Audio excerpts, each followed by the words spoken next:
नमस्कार, मैं हूं सुनील बॉबी और आप इस समय देखना शुरू कर चुके हैं अपना खास कार्यक्रम बिहार शिक्षा समाचार, जहां बातें करते हैं बिहार शिक्षा विभाग की खबरों पर और बिहार के शिक्षकों को लेकर बड़ी खबर क्या कुछ आई है, छात्र छात्राओं के लिए और क्या वैकेंसी आई है, तमाम चीजों पर हम चर्चा करते हैं। हम आपको बता दें कि नियोजित शिक्षकों को लेकर मैंने पिछले वीडियो में कहा था कि नियोजित शिक्षकों को बिहार सरकार बहुत बड़ी तोहफा देने जा रही है, जिसमें से एक तोहफा का ऐलान बीते दिन हो गया।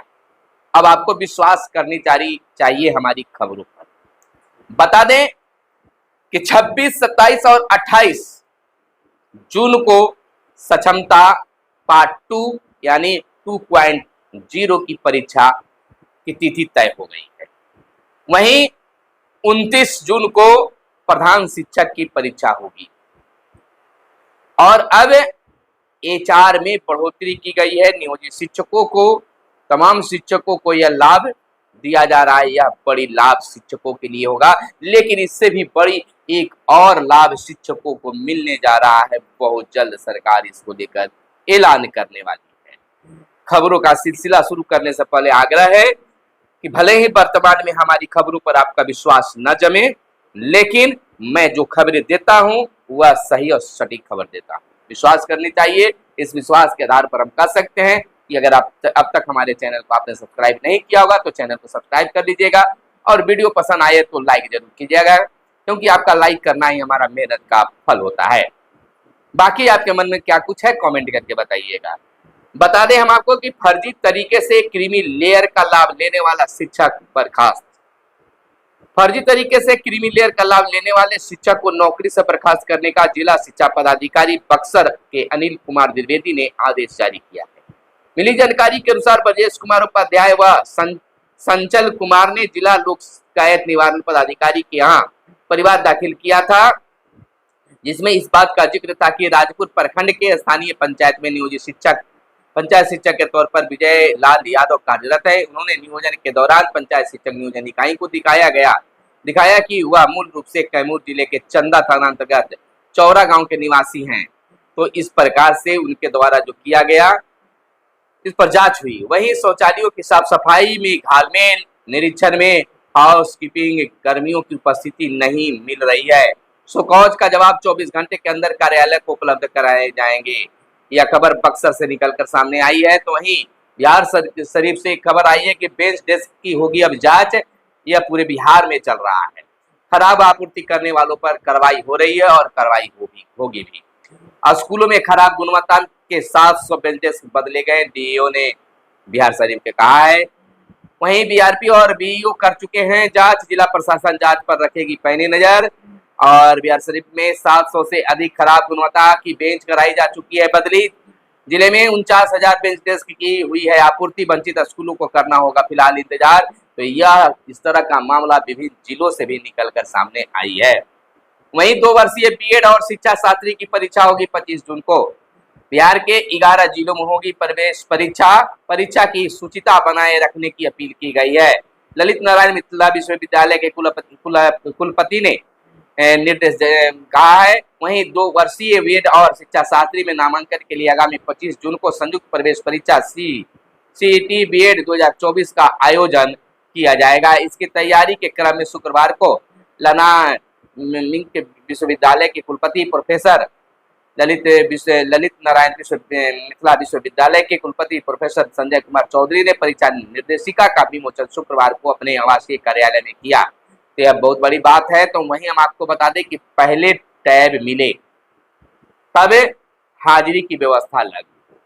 बिहार पंचायत नगर प्रारंभिक शिक्षक संघ मूल के प्रदेश सचिव सह जिलाध्यक्ष कुमार रजनीश ने समस्तीपुर के अपर मुख्य सचिव शिक्षा विभाग से ऑनलाइन हाजिरी बनाने के लिए शिक्षकों को पहले टैब उपलब्ध कराने की मांग की है। उसके बाद ऑनलाइन हाजिरी बनाने की व्यवस्था लागू करने की मांग की है।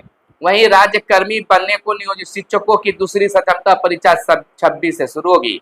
यानी बिहार में राज्यकर्मी बनने के लिए नियोजित शिक्षकों की दूसरी सक्षमता परीक्षा 26 जून से 28 जून तक ऑनलाइन माध्यम से होगी। इसमें 85,000 से अधिक नियोजित शिक्षक शामिल होने वाले हैं। बिहार विद्यालय परीक्षा समिति के अध्यक्ष आनंद किशोर द्वारा घोषित तिथि के अनुसार होने वाली परीक्षा के एडमिट कार्ड जल्द जारी किए जाएंगे। सीबीटी के माध्यम से होगी। इसमें पहली से 5वीं और 6ठी से 8वीं 9वीं से 10वीं जो भी है इसमें शामिल होंगे और सभी लोग परीक्षा देंगे। इधर एसटीईटी की पुनर्निर्धारित परीक्षा 20 जून को होगी। यानी कि बिहार में जो है 18 जून को दोनों पालियों में आयोजित माध्यमिक शिक्षक पात्रता परीक्षा एसटीईटी 2024 प्रथम की पुनर्निर्धारित परीक्षा 20 जून को होगी। परीक्षा पूर्व से निर्धारित परीक्षा केंद्रों पर ही होगी। इसके लिए अलग से प्रवेश पत्र जारी नहीं होगा। पुनर्निर्धारित तिथि की परीक्षा में शामिल होने के लिए पूर्व से निर्गत प्रवेश पत्र ही मान्य होगा। इधर डीएलएड की 18 की परीक्षा अब 26 को होगी। यानी बिहार में 18 जून को आयोजित डीएलएड फेस टू फेस परीक्षा 26 जून को होगी। परीक्षा पूर्व निर्धारित परीक्षा केंद्रों पर ही होंगे। इसके लिए अलग से प्रवेश पत्र जारी नहीं किए जाएंगे। इधर 6061 प्रधानाध्यापकों की नियुक्ति को परीक्षा 28 को होगी। यानी बिहार के उच्च माध्यमिक विद्यालयों में 6061 प्रधानाध्यापकों की नियुक्ति के लिए बिहार लोक सेवा आयोग द्वारा 28 जून को पटना एवं मुजफ्फरपुर जिला मुख्यालयों में परीक्षा ली जाएगी। परीक्षा वस्तुनिष्ठ होगी। यह परीक्षा 150 प्रश्नों की होगी। इसमें भाग 1 में समान अध्ययन के और 100 प्रश्न होंगे एवं भाग 2 में बीएड के 50 प्रश्न की वस्तुनिष्ठ और बहुविकल्पिक परीक्षा ओएमआर शीट पर ली जाएगी। वहीं हम आपको बता दें कि सिमतुल्ला में 11वीं की दाखिले के लिए 28 को प्रवेश परीक्षा होगी। यानी बिहार के नेतरहाट के पैटर्न पर चल रहे सिमतुल्ला आवासीय विद्यालय में सत्र 2024-26 में 11वीं में दाखिला कक्षा 11वीं कक्षा में दाखिला के लिए प्रवेश परीक्षा 28 जून को होगी। बिहार विद्यालय परीक्षा समिति द्वारा ली जाने वाली यह परीक्षा पटना के विभिन्न परीक्षा केंद्रों पर ली जाएगी। वहीं हम आपको बता दें कि प्रधान शिक्षक की लिखित परीक्षा 29 को 13 जिलों में होगी। आपको बताते चले कि बिहार लोक सेवा आयोग बीपीएससी ने राज्य के प्राथमिक विद्यालयों में प्रधान शिक्षक के पदों पर नियुक्ति के लिए लिखित परीक्षा का कार्यक्रम जारी कर दिया है। अपर सचिव सह परीक्षा नियंत्रक ने बताया कि लिखित परीक्षा 29 जून को दोपहर 12 बजे से 2:30 बजे तक और 13 जिला मुख्यालयों में होगी। परीक्षा 150 प्रश्नों की होगी, जिसमें समान अध्ययन के 75 एवं डीएलएड के संबंधित 75 प्रश्न होंगे। सभी प्रश्न वस्तुनिष्ठ व एक अंक के होंगे। गलत जवाब पर ऋणात्मक अंक का प्रावधान नहीं है। अभ्यर्थियों को प्रवेश पत्र डाउनलोड करने से पहले अद्यतन पासपोर्ट साइज फोटो डैशबोर्ड में अपने लॉगिन से अपलोड करना होगा। परीक्षा के दिन प्रवेश पत्र की एक अतिरिक्त प्रति अपने साथ परीक्षा केंद्र ले जाना होगा। इससे शिक्षक के समक्ष हस्ताक्षर कर उन्हें सौंप देना होगा। तो इस तरह से परीक्षा की पूरी तैयारी की जा रही है। वहीं विद्यार्थियों के लिए खबर आई है कि इंटर के 27 और मैट्रिक के 17,000 विद्यार्थियों को मिलेगी छात्रवृत्ति। बिहार बोर्ड ने इस वर्ष 2024 में मैट्रिक और इंटरमीडिएट की परीक्षा में पास करने वाले छात्र छात्राओं को मुख्यमंत्री बालक बालिका प्रोत्साहन योजना और मुख्यमंत्री कन्या उत्थान योजना के तहत छात्रवृत्ति दी जाएगी। इसमें 10,000 25,000 के पैसे दिए जाते हैं। वहीं हम आपको बता दें कि अब भीषण गर्मी और उष्ण लहर से पटना के 2 शिक्षक समेत 16 की मौत हो गई है। अरवल, भोजपुर और बक्सर में अधिकतम तापमान 45 से 46 डिग्री सेल्सियस के बीच रहा। बिहटा के एक शिक्षक के अंतिम संस्कार में शामिल होने गए दूसरे शिक्षक की भी हृदयाघात से मौत हो गई। यानी बता दें कि बिहार में भीषण गर्मी और उष्ण लहर का कहर अधेड़ व बुजुर्गों पर भारी पड़ रहा है। दोपहर में बाहर निकले लोग तेजी से बीमार हो रहे हैं। राह चलते अचेत होकर गिर जा रहे हैं। बीते दिन अरवल में सर्वाधिक 7 मौत हुई है। वहीं नालंदा, भोजपुर और सारण में 2-2 और बक्सर में 1 की मौत हुई है।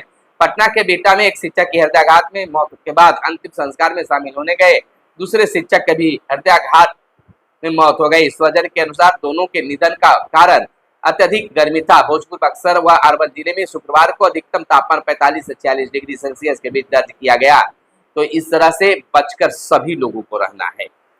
शैक्षणिक सत्र 2025-26 से साल में 2 बार होगी 10वीं और 12वीं बोर्ड की परीक्षा। शिक्षा मंत्रालय ने दी सैद्धांतिक सहमति। दोनों ही परीक्षाएं दे सकेंगे। जिसमें बेहतर रिजल्ट होगा उसमें ही माना जाएगा अंतिम स्कोर। आपको बता दें कि उच्च शिक्षण संस्थान में साल में 2 बार प्रवेश देने की परीक्षा के साथ ही शिक्षा मंत्रालय ने अगले शैक्षणिक सत्र यानी 25-26 से 10वीं और 12वीं की बोर्ड परीक्षाओं को भी साल में 2 बार कराने को लेकर अपनी सैद्धांतिक सहमति दे दी है।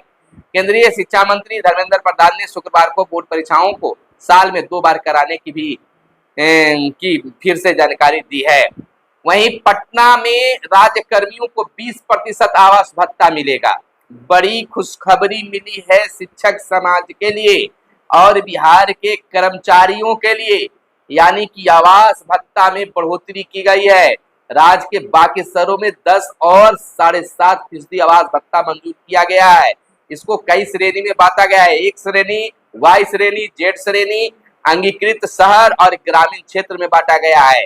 आपको बता दें कि आवास भत्ता बढ़ाने पर लगी बिहार कैबिनेट में मुहर, जनवरी 2024 से ही लाभ देगी अब बिहार सरकार, यानी कि जनवरी महीने से मिलेगा, यानी कि जो पैसे बढ़ेंगे वह एरियर के रूप में मिलेगा। बता दें कि बिहार सरकार के कर्मियों को अब संशोधित दर पर आवास भत्ता मिलेगा।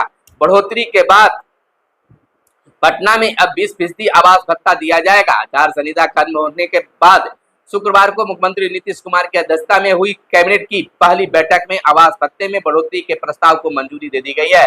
इस वृद्धि का लाभ राज्य कर्मियों को जनवरी 2024 से प्रभाव से ही मिलेगा। बैठक में 25 प्रस्तावों पर मुहर लगाई गई है।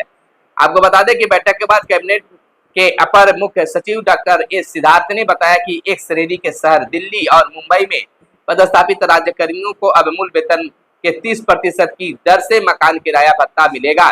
इन्हें अभी तक 24% की दर से भत्ता मिल रहा था। इसी तरह वाई श्रेणी के शहर पटना में मूल वेतन के 20% की दर से मकान किराया भत्ता मिलेगा। इन्हें अब 16% की दर से भत्ता मिल रहा था।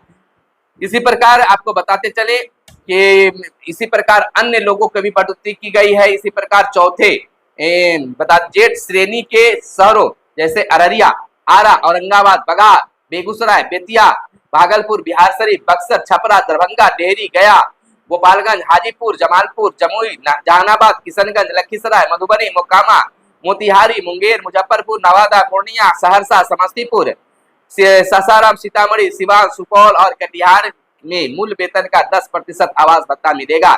इन्हें अब तक 8% की दर से भत्ता मिल रहा था। वही राज्य के अंगीकृत अवर्गीकृत शहरों में पदस्थापित राज्यकर्मियों को मूल वेतन के 7.5% की दर से आवास भत्ता मिलेगा। पहले 6% की दर से भत्ता मिल रहा था। वहीं ग्रामीण क्षेत्रों में पदस्थापित कर्मियों को 5% की दर से मकान किराया भत्ता मिलेगा। उन्हें अब तक 4% की दर से भत्ता मिल रहा था।